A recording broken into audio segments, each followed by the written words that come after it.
This is isaw. Isaw ng baboy. Let's go. Hindi na challenge.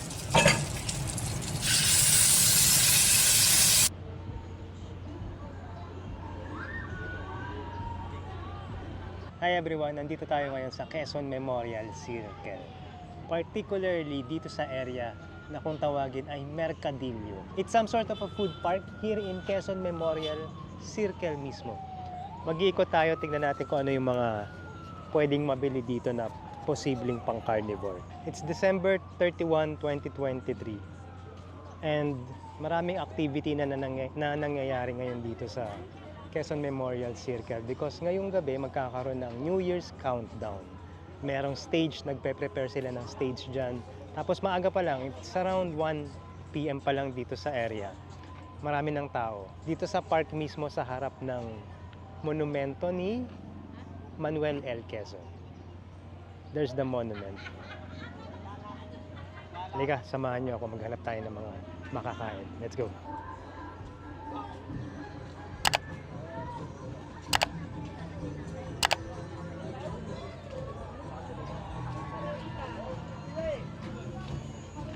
Ito bumbum.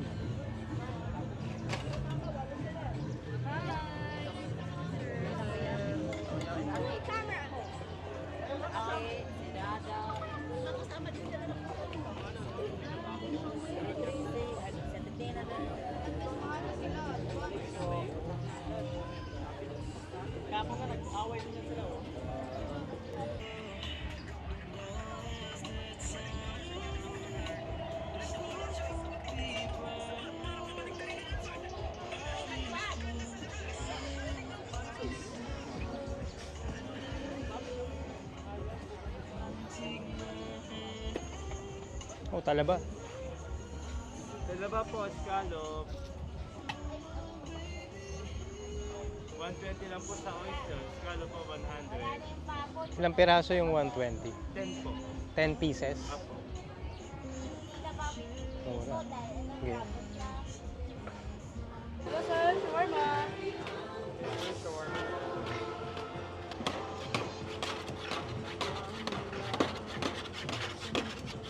Shawarma pita, sir. Shawarma burger.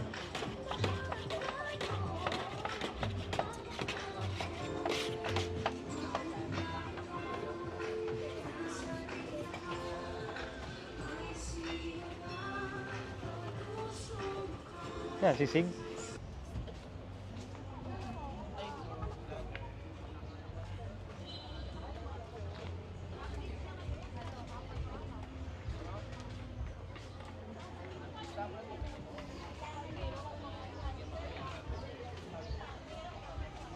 Bulalo.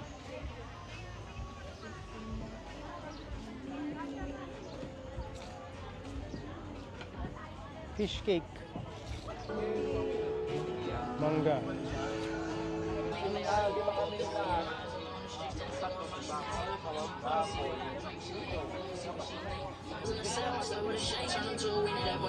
If you catch me cheating, then it was a prank. Like, babe, I'm kidding. You know, I might talk sometimes as if I'm slow, but just answer me this, cause I'm so, baby, can I?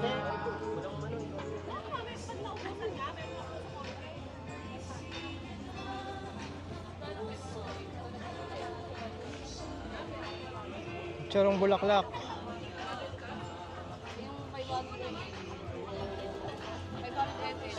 Betamax. Barbecue. Atay. Isaw.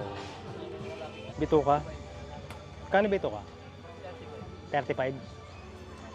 Isa lang, bro.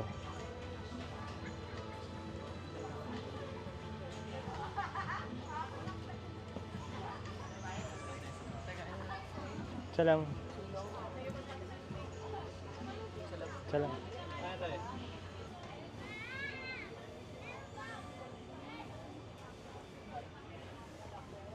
Bituka, isaw. Nice.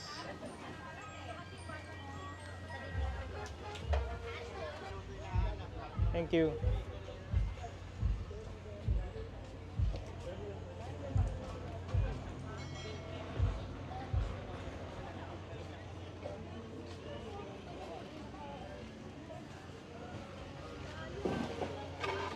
This is isaw.